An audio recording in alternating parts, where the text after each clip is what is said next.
விஜய் டிவியில் ஒளிபரப்பாகிட்டு இருக்கிற நீ நான் காதல் சீரியல் மக்கள் மத்தியில் நல்ல வரவேற்புல இருக்குது.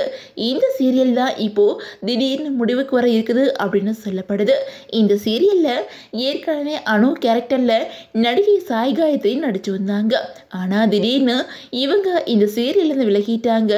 அவங்களுக்கு பதிலாக தமிழும் சரஸ்வதியும் சீரியலில் ராகினியாக நடிச்சு வந்த நடிகை அர்ஷிதா நடிச்சு வந்தாங்க.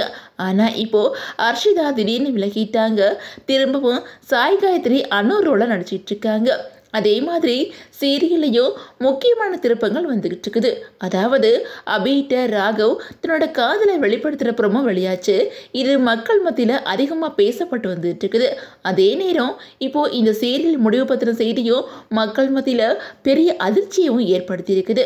அந்த வகையில் அபி மற்றும் ராகவ் கான்ட்ராக்ட் திருமணம் பண்ணியிருக்காங்க.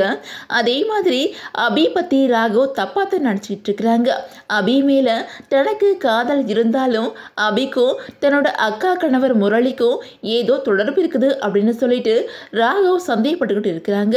இப்போ தான் அது தப்பு அப்படின்னு சொல்லிட்டு ராகவுமே புரிஞ்சிருக்கிறாங்க. இந்த சீரியல் ஆரம்பத்தில் நைட்டு 10 மணிக்கு ஒளிபரப்பாகி வந்துச்சு. இப்போ சில மாதங்களாக தான் 6 மணிக்கு மாற்றிருக்கிறாங்க. 6 மணிக்கு ஒளிபரப்பானதுலேருந்து நல்ல வரவேற்பு கிடைச்சிட்டு இருக்குது. டிஆர்பிலையும் நல்ல இடத்தை பிடிச்சிருக்குது. ஆனால் சில வாரங்களாக இந்த சீரியலில் டிஆர்பி குறைஞ்சிருக்குது. அதனால கதையிலேயே மாற்றம் கொண்டு வந்திருக்கிறாங்க. முரளி பற்றின உண்மைகள் குடும்பத்துக்கு அடுத்தடுத்து தெரிய வந்துட்டு இருக்குது.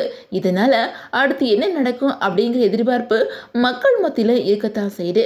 ஆனால் இந்த சீரியல் இந்த மாத கடைசியோட ஷூட்டிங் முடிவுக்கு வரும் அப்படின்னு சொல்லப்படுது. இந்த சீரியல் முடிவுக்கு வந்ததும் புதிய சீரியல் இந்த டைம்ல ஒளிபரப்பாகும் அப்படின்னு சொல்லிட்டு எதிர்பார்க்கலாம். அன்மக்களே, நீ நான் காதல் சீரியல் முடிவுக்கு வர்றதை பற்றி நீங்கள் என்ன நினைக்கிறீங்க அப்படின்னு சொல்லிட்டு உங்களோட கமெண்ட்ஸை மறக்காம கமெண்ட்ல சொல்லுங்க. அண்ட் இந்த வீடியோ உங்களுக்கு பிடிச்சா லைக் பண்ணுங்க, ஷேர் பண்ணுங்க, மறக்காம நம்ம சேனலை சப்ஸ்கிரைப் பண்ணிக்கோங்க.